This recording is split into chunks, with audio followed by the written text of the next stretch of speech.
What's up, everybody? Welcome to the Pick Six Podcast, CBS Sports Daily NFL Podcast. I'm Will Brinson.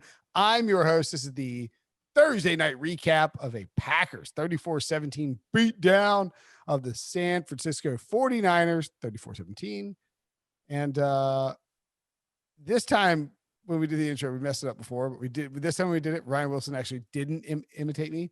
But if you want to see Wilson imitate me in the future and make fun of me as I do my intro, you can watch all of these episodes on the CBS Sports app. Now, little catch here. You can't watch it on the mobile version, but if you're on your Roku or your Amazon Fire, your Xbox, your PlayStation, whatever it is, you open up your CBS Sports app, and the first thing you'll see is CBS Sports HQ, and just hit down like 5 times, scroll past these cheese ball pictures of Jamie Eisenberg, and right below that are a bunch of Pick Six podcast episodes. Literally, in fact, every Pick Six podcast episode. There are hours of video of us on this app. It's incredible. Wait, people can go back and watch Bleep? I don't know how far back it goes. Let's hope it's not that far back. Nobody wants to see Bleep on. I mean, like the oldest one is Cam Newton benched and Patriots lost. It's an hour 38. That's clearly a Sunday night recap show. So, I mean, if you really, it's like we're just on this app yawning and drinking. No, I could see that hour 38 of you talking about Cam Newton walking around your neighborhood like Michael Rappaport, just yelling and screaming, Cam's been benched. What's going on? What are you doing, Belichick? We look pretty good. I got to clean up my background here. Anyway, Packers throttled the 49ers 34-17. It felt like a revenge game from 2019. Is that a crazy notion? Yeah, I mean, they were playing a revenge game against the JV squad. So but they had nobody. Breech, can you name the 2 top receivers for the 49ers tonight? You know what is funny? I don't think I can. I know one of them was the James, because he had more yards in this game than he had during the entire Guy Ritchie. Was it Ricky or Richie? It's Richie. So Richie James had more yards in this game than he had in the entire 2019 season. Yeah. It's Richard James or Richie James, however you want to call it. Or Richie. James. He had the crazy touchdown catch. Ross Dwelly was the other top receiver for the 49ers. Then Jerick McKinnon, who went under his total. And then Craycraft, the guy that dropped the touchdown with the crazy name. I don't know. I mean, that would have been a great catch. Let's give Craycraft a little credit. James had 184 receiving yards. Yeah. More than Devontae Adams. Speaking of Devontae Adams, let me pose a question to Breech, and Brinson, you will follow up because it's going to be aimed squarely at you. So earlier this week, we talked in the podcast about why Tuesday, it must've been because it was a trade deadline podcast. Why on God's green earth would you not give up a 2nd-round pick for Will Fuller? And then you look at the receiving totals for the Packers, and 12 targets for Devontae Adams, 10 catches, 173. And then after that, Marquez Valdez-Scantling was second with 4 targets, 2 catches. There is no one to throw the ball to. In fact, Aaron Rodgers was getting frustrated. I'm sorry, could you read MVS's stats again? 2 receptions, 53 yards, 2 touchdowns. Okay. But he was, what are you talking about? Well, let me ask you this. Well, I think what Wilson is trying to say that he also had a key drop. He had a key drop on 3rd and 4 where Aaron Rodgers was ready to cut him from the team on the spot. Well, you know wasn't going to be eligible for this game anyway? Will Fuller, because he couldn't get past COVID protocol. But you know who will be eligible for the next 7 games? Who will be eligible for the next 7 games? Back next week. It was 1 bad drop, and he caught 2 touchdown passes. I don't understand. This is the weirdest hill you've ever died on. Like, no, I wouldn't go that far. Brinson's died on some weird hills. Died on much weirder hills. Yeah, this is true. Trent Williams. Lazard's good. Garrett Bradbury. Garrett Bradbury's good. Adams is a monster. And he said after the game, I think I'm the best. No one disputes that, but there's literally no one else. And Aaron Rodgers, to what Breech just said, was extremely frustrated when the ball hit Marquez Valdez-Scantling in the hands, and it somehow found its way to the turf. That was a bad drop. No one disputes that. And by the way, if you have a lot of confidence in your receivers, you don't target one of them 12 times and target no one else more than 5. And one of those 5 was a guy who Aaron Rodgers didn't even know if he was going to play tonight. That was Aaron Jones. So you take Aaron Jones out, and you're talking about more targets for Devontae Adams. Hard disagree here, guys. They won by 17, and Okay. the final 7 points came on an unnecessary drive by Kyle Shanahan where he ruined the under and the second half under and my life. There was no need for him to go down and score. This is a bloodbath. This isn't about this game. I don't care. No, clearly, they were going to They stop. like Valdez-Scantling. I don't know what to tell you, Pete. I hate to agree with Prisco, but they like him. Well, okay. Look, he dropped that pass. They didn't bench him. Rodgers went back to him on a deep route and then found him again later in the end zone. He made a great catch. He's a second-year player. Would this team be better without a second-round pick and with Will Fuller in terms of their run? I mean, right now, yes. Long-term, no. What? What are you talking about? What is wrong with you? Salary cap's coming. We're not turning this into a trade deadline redux. No, but we're They looking won 34-17. against a team fielding JV players. Passes. This is like Breech is right. This isn't the craziest thing you've sort of stood up for, but let's read some tweets. As a Packer fan, I struggle to decide who's worse at their job between Mike Pettin and Marquez Valdez-Scantling. Why can't Marquez Valdez-Scantling, a professional football catcher, catch a football? That's pretty funny. Valdez-Scantling is not good. These are tweets from Packers fans from this game. Meanwhile, Brinson's out front of the stadium with a "I love Marquez Valdez-Scantling" sign, just going back and forth. The deep pass, we went to college, the deep pass for the 47-yard touchdown. Rodgers threw that so well, he practically handed it off to him, like he couldn't drop it because, he was wide open, and Rodgers put it right in his wide hands. open because the guy in coverage made a bad play and Valdez-Scantling torched him, but no, he didn't torch him. He ran a straight line. That's all he did. Well, the guy. I mean, he smoked him. He was wide open. Anthony Harris, I think it was Anthony, whoever the safety Harris just stood there, and Marcos he came in and look, that's bad defense. You can't come in and bite. Okay, it's not like Valdez-Scantling did anything incredible. He just ran straight. I think Valdez-Scantling's running a curl route there, like he's going deep. You're sort of dunking on yourself there. I mean, the point is that Will Fuller is a really good football player, and the rest of these guys. Will Fuller's a deep threat too. This is so weird that y'all are doing this. Is it? Yes. It's weird that we're being nitpicky about the Packers because they just won a game by 17 points, and we're pointing out a flaw for a future game when they're not playing a team that, as Ryan said, is JV because they had 7 players on the field because no one was healthy.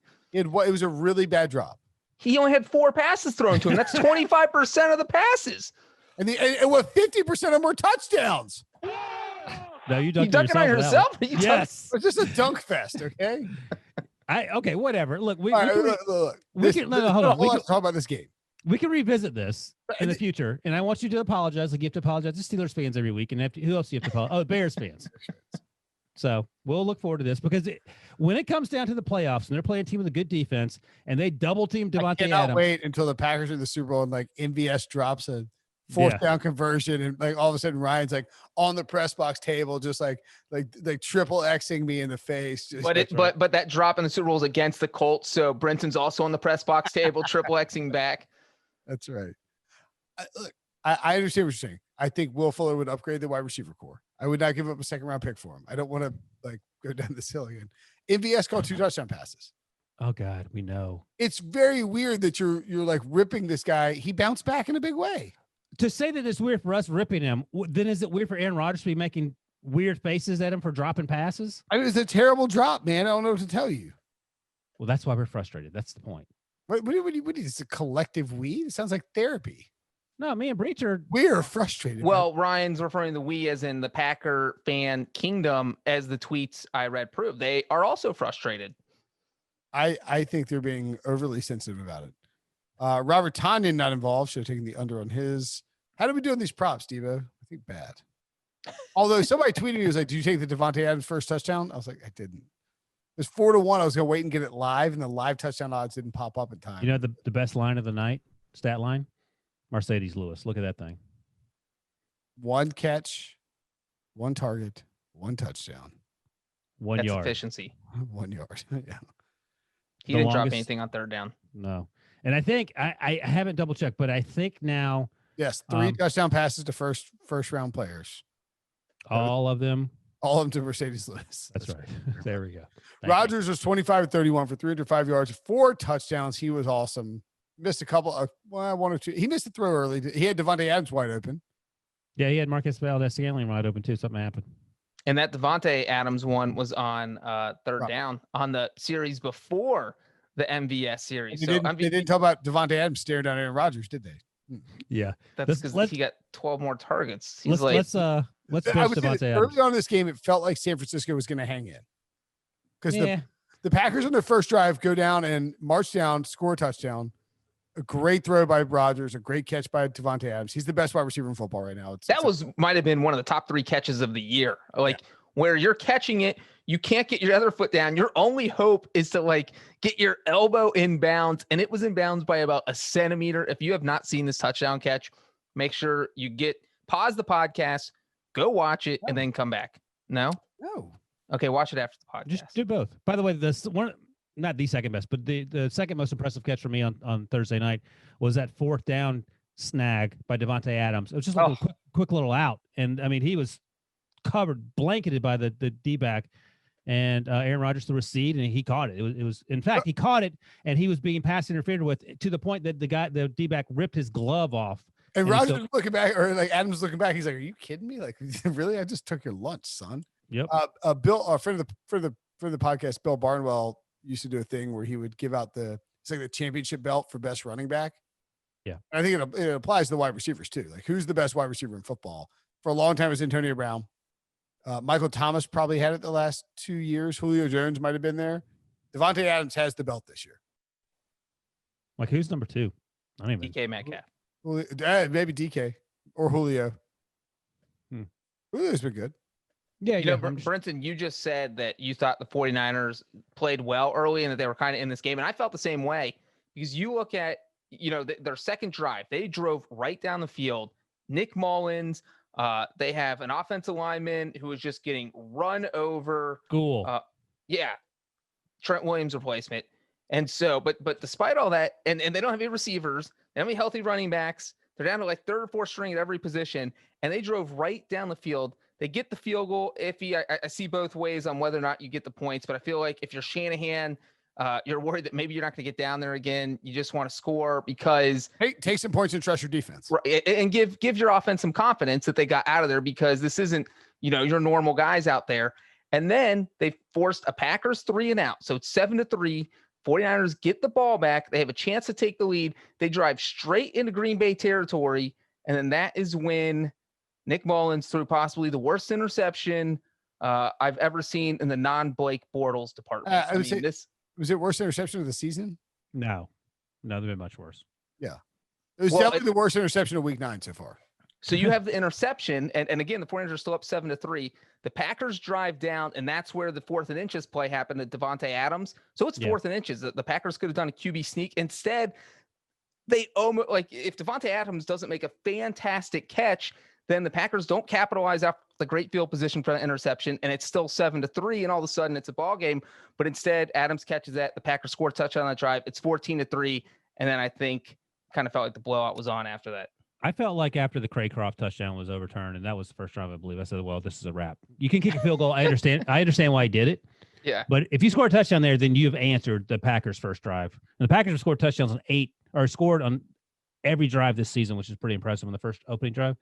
But after you don't score that touchdown, because you're already working with one hand behind your back, we know Nick Mullins is a liability if everything's not perfect, and you're playing with guys that 4th and 4th of 4-2.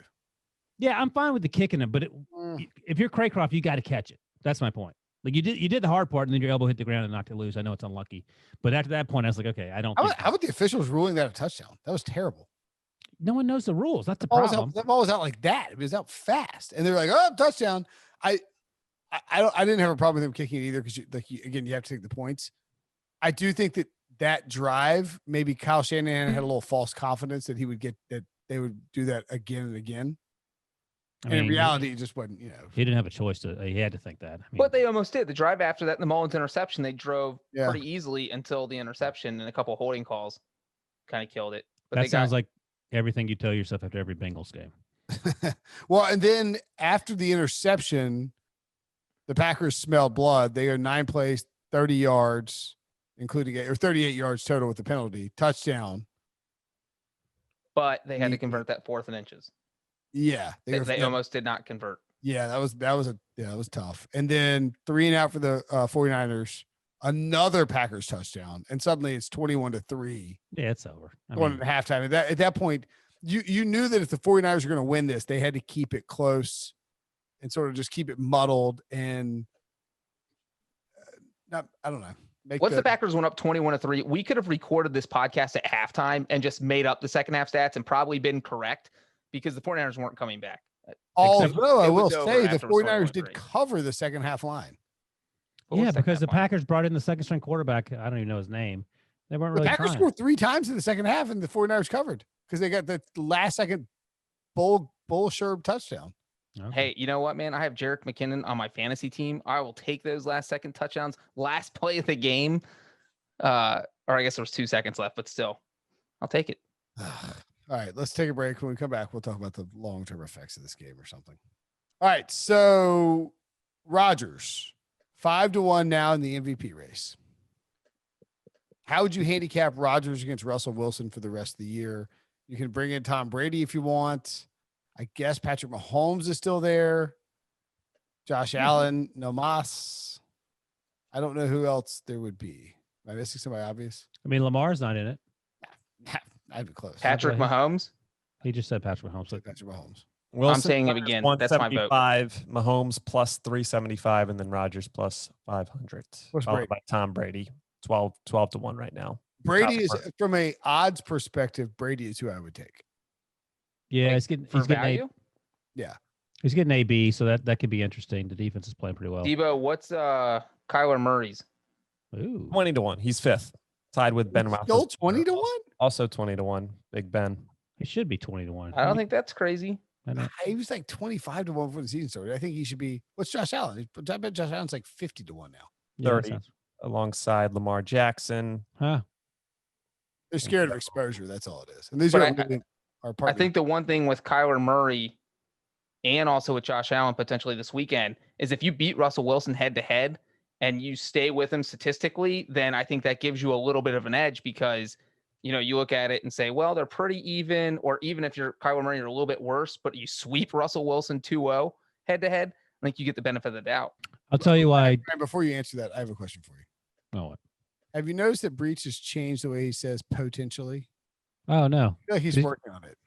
I I, feel like we may have made him self-conscious. Did that happen, Breech? If so, I'm no, sorry. I have never been self-conscious about a thing in my life. I don't think so either. I'm just asking. You No. just said potentially instead of potentially. You want me Oh. to start saying potentially again? Make it Maybe- feel better? Maybe he says potentially on part like a weird affectation, and he forgot that he's supposed to be putting on like dudes in college. Dudes in college who are from Connecticut but speak with English accents, like that's Breech. Like he says potentially in Jaguar, it's just weird stuff. Like, oh, that's cute. Maybe it's because it's election season. Breech has been getting less of his information from British news sources. My well is dried up. Bill Belichick. Bill Belichick. Bill A lot of Belichick. BBC. Bill Belichick potentially with the potentially the Oh, he's an the old English dynasty woman. is over. Our British listeners are like fast forwarding right now. They're like, my God, I'm sick of Brinson's English impression. It's not even close. He's an old English I'm going woman. to go eat some tea and crumpets and make fun of Brinson's accent. This guy has the worst impressions. Anyway, By the Ryan, way, Aaron Rodgers is the reason he will not win the MVP is because Russell Wilson has DK Metcalf and Tyler Lockett, and you may take that to be 2 wide receivers, not just one. my argument for Tom Brady, if it's available for anybody to bet, and you could bet on it at WilliamHill.com, I believe, would be that if the Buccaneers get the number 1 seed in the NFC, I think that voters are going to look at it as like, all right, this team was 7-9 and they added Tom Brady and they're the number 1 seed in the NFC. The ergo, henceforth, therewith, he's the most valuable player. Now, if the Seahawks defense stinks and Russell takes him to the division title and they get the 1 or 2 seed, then maybe then you know he would probably win the argument. So there's a pretty clear path for Russell to win. But if the Cardinals beat him head to head, if Russell doesn't win the division, he's not going to MVP, in my opinion. Yeah, I agree with that. All right, yeah, we'll see. So I would mean- bet Brady. I would bet Brady now if it was me. Yeah, I'm with that. Brady, So Aaron Russ, Rodgers in this Oh. game threw 2 touchdown passes of 35 yards or more. Only 2 other quarterbacks in the NFL have done that this year. Do you guys know who they are? Josh Allen and Russell Wilson. I was going to guess Josh Allen. Right? Josh Allen and Ben Roethlisberger. You are 0% right, and Brinson was 50% right. The other one's Sam Darnold. Matthew Stafford. Joe Burrow. Philip Rivers. Wrong. Joe wrong, Burrow. and wrong. Yeah, it's 3 wrongs. How many strikes? Justin did you get Herbert. here? Debo, do you want to guess? Oh, Debo gonna guess? It's Carson definitely Wentz. Justin Herbert. It's definitely Justin Herbert. It's Herbert is- Wilson. Not Justin Herbert. Carson Wentz. Patrick Mahomes.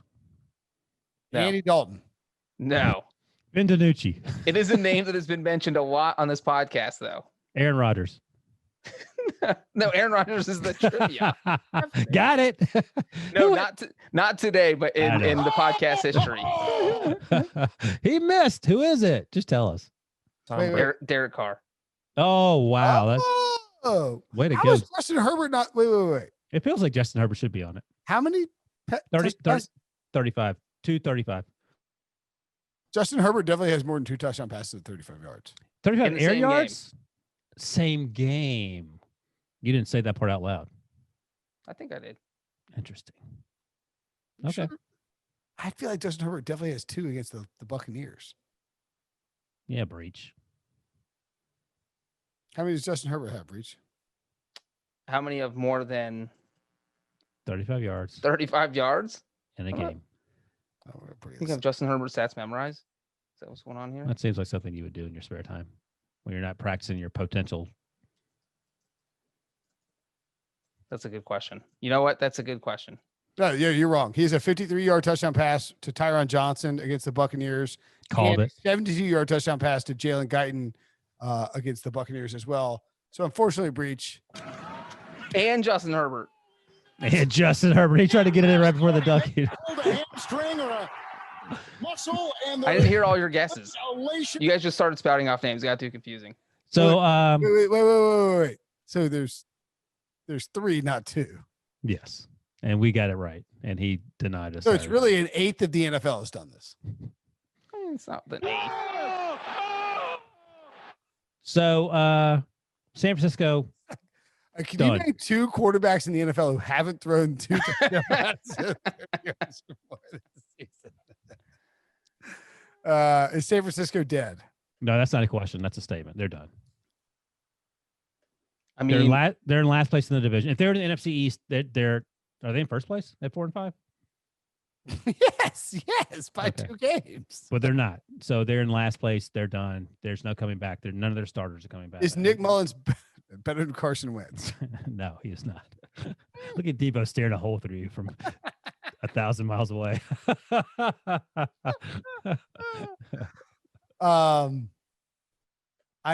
It's hard to imagine the 49ers getting so They're not. Are they going to finish above 500? That's the question. remember, so I mean 2019 obviously they went to the Super Bowl. 2018 they went to the Super Bowl when they got Nick Bosa because they had the 2nd overall pick. I think they had won 2 games in 2018. Is that right?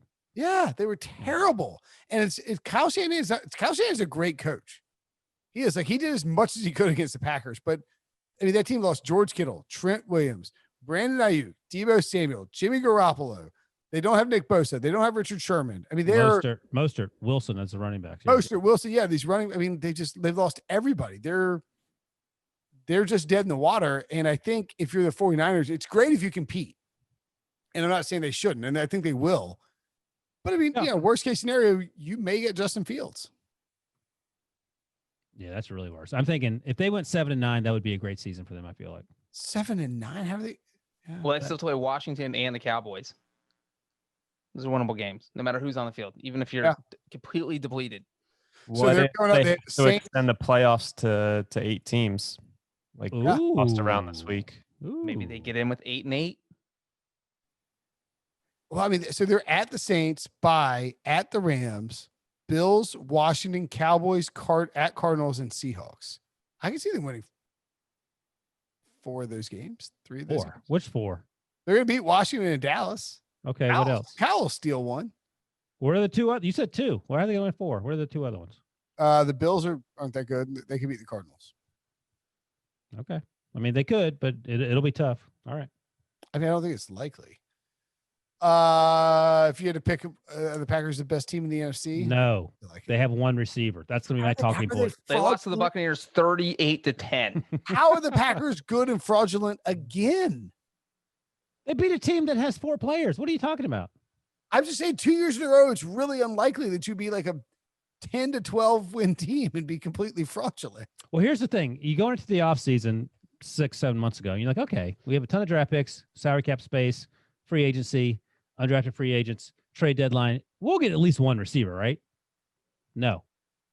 That's why. I think they're never going to let this go. It just doesn't make sense. They got a very friendly schedule. It doesn't make sense on a Bill O'Brien type of level, like the type of decisions they're making. So yeah, they have a friendly schedule. Look, they're going to win the division. They're going to go to the playoffs. They play the Jags next week when Alan Lazard has 175 yards. I'm going to spend all Sunday night just dunking. How did Jake Luton not beat this Packers defense? Well, and the crazy thing is going to be the same thing. They're going to run the table because this is probably the easiest schedule of any of the contenders. And they're going to get to the playoffs. And as Wilson said, some defense is going to absolutely own them because they only have one receiver. That's my concern. I think they're a good football team, and I think they could be the best team in the NFC. It just boggles my mind that they're dead set on. The Buccaneers are going to be the 2020 version of the 49ers for the Packers. They're going to end up playing them in the playoffs and just blow them out again. They're going to be like 4.5-point favorites in the NFC title game or the divisional round. Everyone's going to talk themselves into Aaron Rodgers versus Brady, and it's going to be like 38-12. And that secondary, if you look at like Pro Football Focus, that secondary for the Buccaneers, a lot like 2 or 3 of those guys are top 10 guys. Yeah, including Jamal Did Dean. you hear Joe Buck called? I think he called Jair Alexander the best cornerback in football tonight. I saw that. He said it sort of in passing, and maybe someone got in his ear and said, threw it out there. It's like, shut up! Don't say that again, Joe. But it's not crazy, but that defense is not playing well. So just keep it to yourself. Their run defense is bad again. That's the problem. Yeah. So I think the Packers are a very good football team. I think they're the 3rd best team in the division right now, in the conference, excuse me. All right, so they have the Jags, the win. At Colts is a toss-up. Bears, they should win that game. Eagles, LOL. At Lions, they'll beat them. Panthers, they should win that game. Titans is I'll give it a toss-up, but I think they'll probably win it. And then where at is it? Bears again. Where's Titans? At home. Yeah. So those final 8 games, we're giving them 6, and there's 2 toss-ups. So worst case, they're 6-2 and 12-4. They go 12-4. Yeah, I think the floor for the Packers is like 11-5. They could go 12-4 and not get home field advantage. They may have a better record than the Buccaneers, just because the Buccaneers' schedule is probably tougher. But I don't think they have a better record than the Seahawks. Buccaneers still have to play the Chiefs, and then obviously the Saints this week. Yeah. So. Yeah, I'll say the Seahawks get the number 1 seed, and Green Bay could be number 2. They're both 6-2. I guess Green Bay's 7-2 now. Right. But obviously Tampa has the head-to-head tiebreaker. Man, that's huge. Yep. Neither of Tampa Bay or Green Bay play Seattle, or Tampa Bay does. 3 of Seattle's games in December are the Giants, the Jets, and Washington.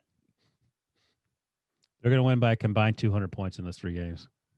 Or I mean, it is the Seahawks, and every game is crazy. So they might win by a combined 3 points. Lock them in for the top 3 seeds. Okay, well, first of all, they're getting Jamal Adams back. I think Carlos Dunlap will clearly upgrade the pass rush, even if it's minimally, because it's not very good. So they're going in the right direction, at least on paper. By the way, I just want to point this out, that if the season ended today, and it doesn't, the Steelers would be the best team in football. Thank you. The Bears wouldn't be in the playoffs. Is that true? Unless it gets expanded to 16 teams. Then they would be the 8th seed. They're the 8th seed in the NFC right now. Oh. San Francisco would be the 9th seed at 4-5. First team out. Why have they updated San Francisco and not Green Bay? That's annoying. Anyway, let's get out of here. Wrap it. Tremendous recap. Huge recap. Best recap ever. Kept it tight. Was not a fraudulent recap. See you guys later.